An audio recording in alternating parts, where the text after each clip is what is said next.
Once upon a time, in a land stitched together by moonlight and silence, there lived a knight who wandered alone. His armor was silver like the stars, dented by time and tales untold. He had no name, or if he did, he had long since left it behind. They simply called him the Knight of the Ember Watch. For wherever he journeyed, he would always pause at night to light a fire and stare into its heart, as if waiting for it to speak. One such night, the moon hung large and glowing in the sky, more a guardian eye than a celestial body. The knight had wandered through thick forests and crossed streams that sang lullabies. Finally, he arrived at a clearing where an ancient, towering cathedral stood like a black silhouette against the lunar glow. Its spires pierced the heavens, but no bell had rung there in centuries. Wild vines gripped its stone walls like memories that refused to let go. The knight set down his sword in the soft grass and lit his fire. The flames danced gently, crackling a tune only the still night could hear. He sat cross-legged beneath a tree, his hands folded, helmet still on, staring silently.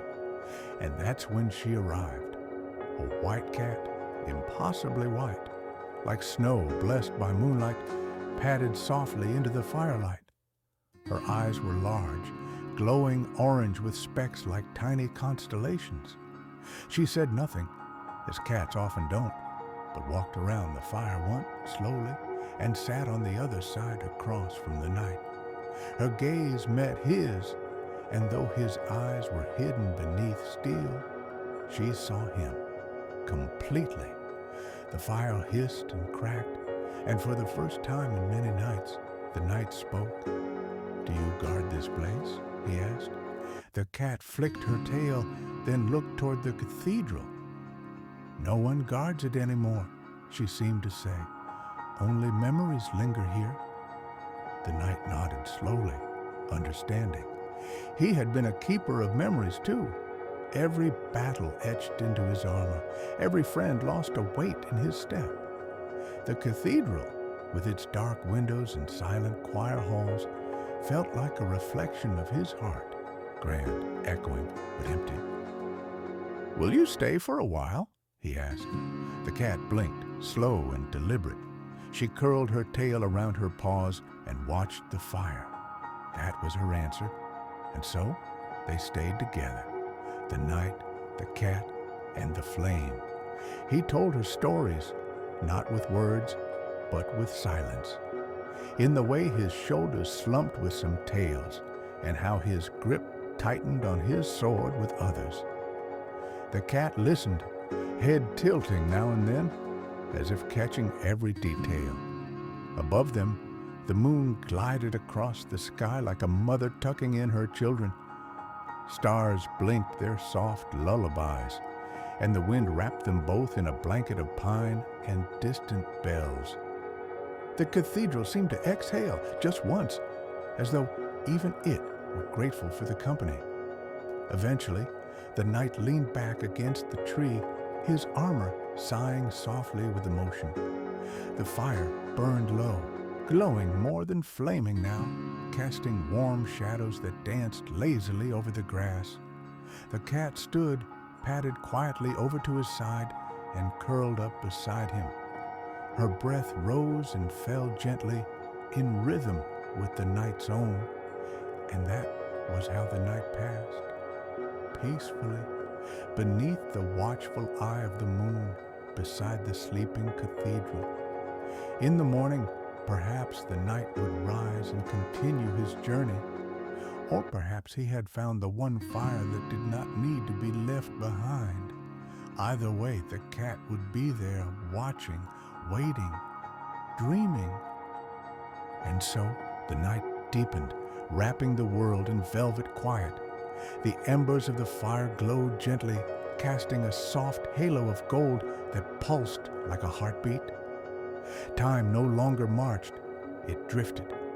The night dozed but did not sleep, not fully. Memories clung to him like mist. The sound of galloping hooves, the clash of swords, the laughter of comrades who now only lived in dreams. Yet beside the fire, with the cat curled against his side, there was no sorrow, only stillness, only peace.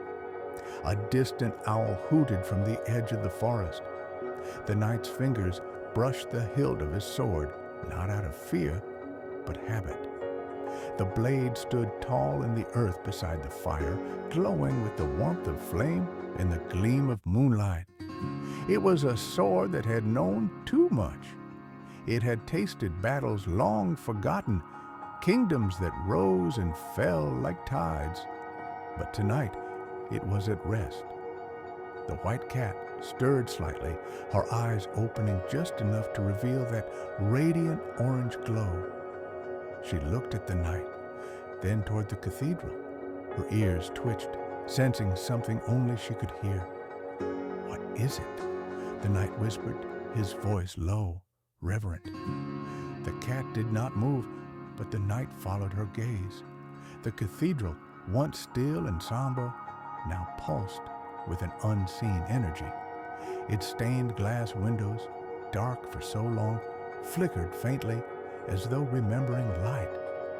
A soft breeze blew through the clearing, carrying with it a note of song, faint, ethereal, not music exactly, but something like it, the distant echo of a choir long gone.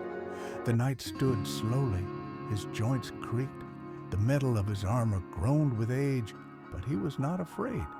The cat rose too, tail brushing his leg. Together, they approached the cathedral. As they drew near, the massive oak doors, weathered by time, began to shift, not with sound, but with presence. They opened wide with a slow sigh, revealing the grand hall beyond. Inside, the light was soft, not from torches or candles, but from memories. The walls glowed with scenes long past, children running down the aisle, a bride's quiet smile, a weary monk lighting incense. The knight stepped inside, and each footfall echoed not in sound, but in memory. And then at the far end of the hall, a great throne stood, empty yet waiting. The knight knew what it meant. He had been waiting too. He turned to the cat. "You've brought me home," he said. The cat blinked slowly. Her eyes shimmered, and for just a moment, he saw something ancient in them, not just intelligence, but eternity. He approached the throne. Set into its high back was a single crest, a flame surrounded by stars, guarded by a sword. His sword! He touched the hilt at his side, then looked back at the cat. "Will you stay?" he asked. She did not reply, but she leapt onto the throne's arm and sat proudly, her tail curling like smoke. The knight turned once more to face the hall, and slowly he removed his helmet. His face was old, lined not just with time, but with kindness, with forgiveness. He sat down, and the throne accepted him, not as a ruler, not as a warrior, but as a keeper of flame, a guardian of dreams. Outside, the fire flickered one last time, and then went still. But inside the cathedral, the light grew stronger, warmer, and the stars blinked above as if smiling.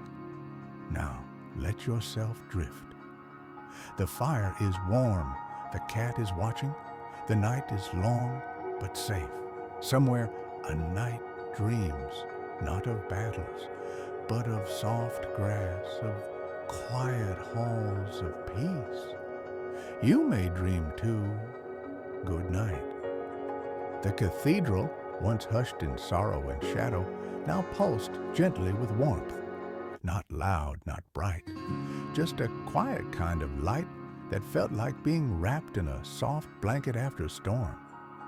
And though the knight sat silent on the throne, a calm serenity settled over him, deep and unshakable. The cat remained at his side, still and alert, yet at ease. Her ears twitched occasionally, as if catching whispers from beyond. The echoes of lost songs, the secrets of stars, or the turning of seasons. Her eyes never closed, but they softened, reflecting the glow that now gently filled the ancient hall. Outside, dawn was beginning to stir. The moon, once a sentinel in the sky, now slipped quietly toward the horizon, its light dimming, but not forgotten. The first hints of morning crept in, not in sudden brilliance, but as a promise. A few birds called softly from the trees beyond the clearing. The wind, once cool and restless, had grown still, as if the world itself was holding its breath. In this stillness, something subtle began to happen. From the stone floor of the cathedral, delicate shoots of green emerged. Soft moss, tiny flowers, curling vines that had once been banished by silence. They grew slowly, reverently, weaving around the old pews, twining through the carved columns, as though the building were sighing awake. And then, from the great arched windows above, a single beam of sunlight broke through. It touched the knight's armor, turning it from silver to gold. He did not move, nor need to. He was not a statue, but a soul at peace, rooted now in the heart of the cathedral like a great old tree, a guardian no longer weary, a keeper of stories. His sword, still planted beside the throne, shimmered faintly as if remembering every hand it had defended, every vow it had upheld. The cat stood slowly, arching her back in a long, lazy stretch. Then she hopped gently down from the armrest of the throne and padded across the cathedral floor. Her tail flicked once, brushing a pew, and the wood responded, glowing slightly, blooming with carvings that hadn't been seen in generations. She wandered through the nave, weaving between shafts of golden light, and paused before the great front doors. She looked back once, her eyes catching the knight's peaceful form, and then silently stepped back into the morning. The clearing was brighter now. Dew clung to every blade of grass like scattered jewels. The sword still stood by the blackened stones of the fire, though the fire was out. Birds flitted from branch to branch, and high above, the clouds painted slow dreams across the sky. The cat sat down at the edge of the woods. She would wait for the next traveler, for the next story, for the next quiet night, when the fire would be lit again and a soul might find peace in the presence of a silent cathedral, a flickering flame, and the steady, watchful eyes of a moonlit cat. And so the seasons turned as they always do, gently and without asking permission. The forest surrounding the cathedral grew thicker, more vibrant, as though the earth itself had begun to breathe easier. Trees leaned in protectively, cradling the glade in emerald arms. The wind, once sharp with distance and longing, became soft, full of the scent of pine, old stone, and new life. And still the night remained. He did not age, not in the way mortals do, for he had passed into something deeper, not death, but stillness. He became part of the cathedral, of the fire, of the night itself. A memory wrapped in armor, a sentinel carved from dreams. When the sun lit the stained glass, it shone through him. When the moon rose high, its silver light kissed his helm like an old friend. The cat, too, remained, but unlike the night, she moved. She wandered the clearing, the forest, the cathedral's crumbled hallways. Sometimes she disappeared for days or weeks or perhaps no time at all, returning just as quietly as she had gone, her fur unruffled, her eyes ever ancient. No one knew where she traveled or if the world she walked was quite the same as ours. But always she returned to the night's side, and travelers did come, not many, and never in haste. They arrived on quiet feet, wanderers, dreamers, warriors who had lost more than they could carry. They would see the fire pit, the sword, the cathedral. They would feel the peace in the air like a song half remembered, and then they would find the knight seated on his throne, unmoving, yet somehow aware. None dared disturb him. They didn't need to. Some would sit at the fire and speak into the stillness. Confessions, stories, longings too heavy to carry alone. The wind would listen. The cathedral would remember. And when their burdens lifted, even if only a little, the cat would appear beside them, her eyes reflecting not judgment, but understanding. A few travelers stayed. They helped the vines grow. They swept the cathedral floors. They repaired broken windows with scraps of colored glass and old song. They lived quiet lives near the night, not to serve him, but to be near whatever it was he had become. A light, a peace, a hope. And each night, without fail, the fire would be lit once more. It crackled and whispered, casting golden warmth across the glade. The night sat silent beneath the moon. The cat would curl nearby, her tail flicking softly in time with dreams. And high in the cathedral's tallest tower, a bell that had not rung in centuries began to chime, not every night and not loudly, just a single note, low, warm, like a heartbeat echoing across the stars. It was enough. It said, "You are not lost. You're not forgotten. Rest, traveler, you're home. Let yourself drift now. The fire waits for you. The night holds no judgment. The cat curls beside you, warm and weightless. You're safe. The world beyond can wait. Tonight, you sleep in a place where memories are gentle, where silence is sacred, and where the stars guard your dreams. Close your eyes. You are watched by the moon. You are wrapped in time. You are home." The years passed like falling leaves, quiet, uncounted, yet each carrying a whisper of something sacred. The cathedral, though weathered and worn, no longer felt abandoned. Its stones were no longer heavy with grief, but softened with grace. The vines that climbed its pillars bore tiny flowers that opened only under moonlight, petals the color of candle smoke and starlight. Birds made nests in the eaves, and the once silent halls echoed again, not with sermons or songs, but with laughter, soft footfalls, and stories spoken in hushed tones beneath stained glass.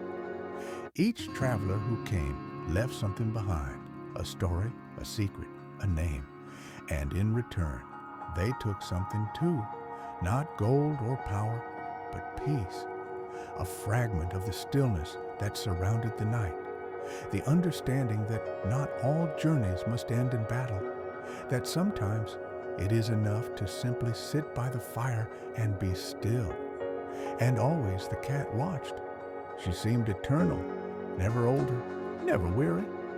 Some said she was a spirit, others a guardian, and a few whispered she was the last dream of a goddess who had long since gone to sleep.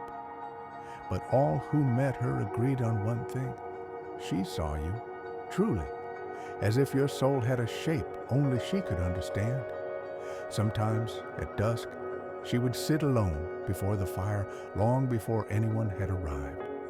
Her eyes would scan the horizon, waiting, and eventually, someone always came.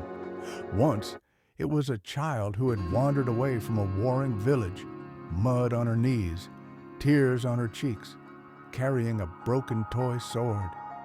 The cat led her to the fire, curled beside her, and the night's shadow stretched protectively around her like a cloak. By morning, the child was smiling in her sleep, and the vines at the cathedral's entrance had braided themselves into a little swing. Another time, it was an old woman, her back bent from decades of walking. She spoke to the night for hours, telling him about a husband long gone and a garden she missed. As she slept by the fire, a patch of lavender bloomed at her feet, though the soil had never known such a flower. And then there was the painter. He arrived with a blank canvas and a heart full of thunder. He said nothing, not for days, just sat staring at the cathedral as if waiting for it to speak.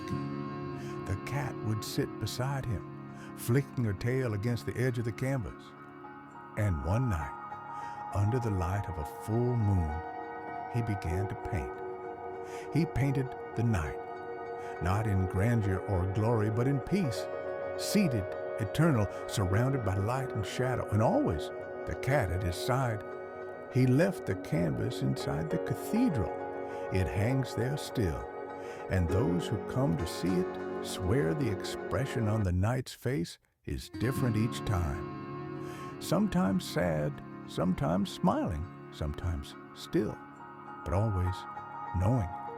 Now, let your breath slow. Let the cathedral rise around you in your imagination, ancient, quiet, and full of stories. Let the fire warm your thoughts. Let the moss cradle your feet, and let the cat, that soft, eternal watcher, curl beside your heart. You are not alone.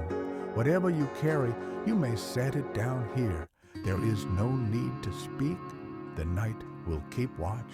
The fire will stay lit, and the night will hold you gently like an old lullaby humming in a language you knew long before you had words. Sleep now, dear soul. Sleep and dream of moonlit towers, flickering flames, and a white cat with eyes like fallen stars. You are home. And deeper still into the hush of night, as your breath evens and your limbs grow heavy with comfort, the story folds around you like a quilt, warm, worn with love, and stitched with silence. Far above the cathedral, among stars strewn like soft lanterns, the sky watches with a kind eye. The constellations shift their shape, not into hunters or dragons, but into quieter things. A cup of tea left steaming on a windowsill, a rocking chair that never creaks, a gentle hand resting over yours. In this place, even the stars seem to rest. And down below, in the glade where time moves like a dream, something stirs in the night air. Not danger, not change, but memory. The kind of memory that doesn't sting, but soothes. The kind that drifts through you just before sleep. The smell of rain on old stone. The sound of someone you loved laughing in another room. The feel of sunlight through the trees on a day with no plans at all. The night sits still, as always, but tonight, if you look very closely, you might see his head tilted just slightly, not bowed in sorrow, but in listening. For though he does not speak, he hears every heartbeat near the fire, every story left unspoken. And somewhere within the shell of steel, the ember of who he once was, the man, the friend, the protector, still glows, not bright, not bold, but steady. Beside him, the cat watches the shadows, and then, so subtly it might only be a dream, she stands and walks toward you. Her paws make no sound on the grass. Her gaze is calm, endless, and she sits just beside your resting body, curling her tail neatly around your side. If you are still enough, quiet enough, she might lean her head down. Her nose might brush your hand. She might blink at you once, so slowly it feels like a blessing, and with that, the world lets go of its weight. The fire dims, not from dying, but from knowing it's no longer needed to keep you safe. Above, the moon nestles into a bed of clouds. The vines rest on their stone perches. The birds hush their feathers. The cathedral dreams, and you drift. no longer a visitor. You have become part of this place now. Not stone, not shadow, not silence, but story. A thread woven into the great quiet tapestry of this hallowed glade. A name spoken not aloud, but held in the gentle rhythm of nighttime. There will be others who come, and when they do, perhaps the cat will lead them to a fire already lit, and they will feel you there, in the peace, in the stillness, in the way the wind sighs through the tall arches. You're not gone, you're here. Home is not a place you return to. It's the story you become part of when the world finally says, rest. So rest now. Let sleep carry you where words cannot follow. Let the fire fade. Let the stars dim. Let the cat's watchful eyes